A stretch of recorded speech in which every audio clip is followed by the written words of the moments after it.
Monsieur le maire, mes chers collègues, le 20 mai, donc après la fin du déconfinement, j'ai adressé un courrier électronique au foyer Rémois, depuis la messagerie mairie de Reims, où j'appelais l'attention de cette HLM sur le cas d'une personne qui m'avait été signalée. Mère de famille, ayant arrêté de travailler pour s'occuper de son fils en fauteuil roulant, qui habite au 9e étage, dans un immeuble où l'ascenseur tombe souvent en panne et dont la réparation n'est pas rapidement effectuée. Cette personne, selon ce qui m'a été écrit, a demandé à pouvoir bénéficier de notre logement au regard de l'handicap de son fils.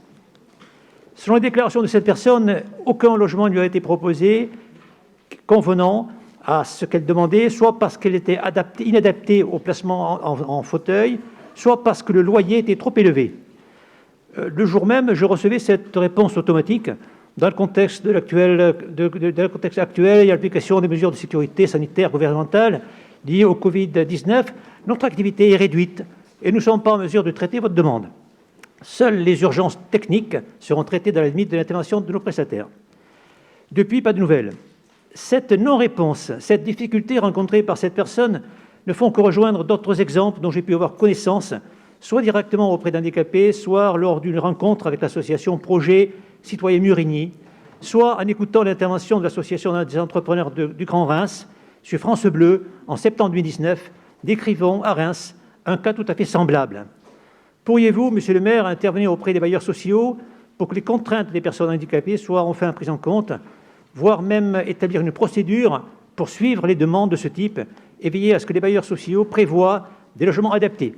Je m'apprêtais aussi à demander à qui je pourrais adresser le nom de cette personne pour qu'il puisse y avoir une intervention, mais depuis, par une interactivité assez importante de votre cabinet, j'ai donné les noms, donc ça, je m'arrête ici.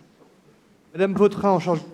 Merci, monsieur le maire. Si vous me permettez, monsieur le maire, je vais me permettre de parler à deux voix au nom de ma collègue Badia Allard, mais également au mien.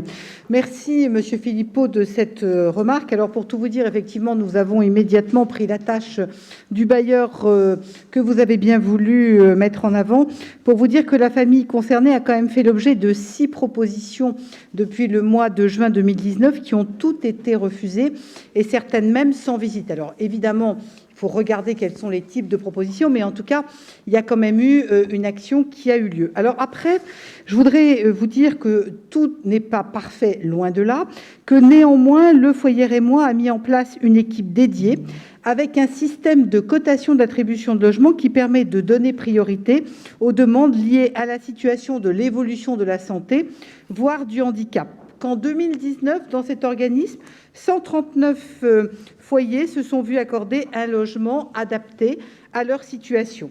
Et que d'ailleurs, le travail d'attribution est réalisé avec différentes associations et en lien avec un dispositif qui existe, monsieur Philippot, qui s'appelle le dispositif ADA Logis et qui a pour objectif, d'un côté, recenser les logements adaptés et de l'autre côté, les demandes de logement pour évidemment tout faire pour que les deux se rejoignent. Pour autant, il faut également noter, et c'est une demande que nos collectivités font à l'ensemble des bailleurs, il y a besoin d'intensifier ces stratégies d'adaptation de logement parce qu'on sait que le maintien à domicile est l'un des principaux souhaits de nos concitoyens.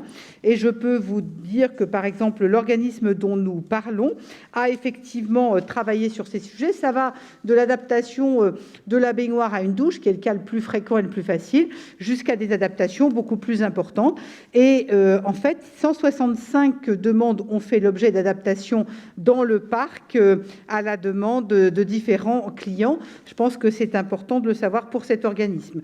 Enfin, je voudrais vous rappeler que l'autre dispositif qui existe, il est réglementaire. C'est la loi Elan qui l'a instauré à partir du 1er octobre 2019, qui oblige à ce que 20% des logements individuels respectent les règles, 20% de la totalité des logements doivent respecter les règles d'accessibilité. À l'intérieur de ces 20%, on a 80% de logements qui doivent pouvoir être évolutifs. Ça concerne aussi bien des pavillons destinés à la location que des rez-de-chaussée ou que des appartements à partir de R+3, puisque à partir de R+3, l'ascenseur est obligatoire. Donc, en résumé, une démarche qui mérite d'être améliorée, incontestablement un lien à recréer entre cette famille et son bailleur, parce qu'on ne peut pas dire qu'il n'y avait rien eu pendant tous ces mois. Merci Madame Vautrin. L'ordre du jour étant épuisé, la séance est levée.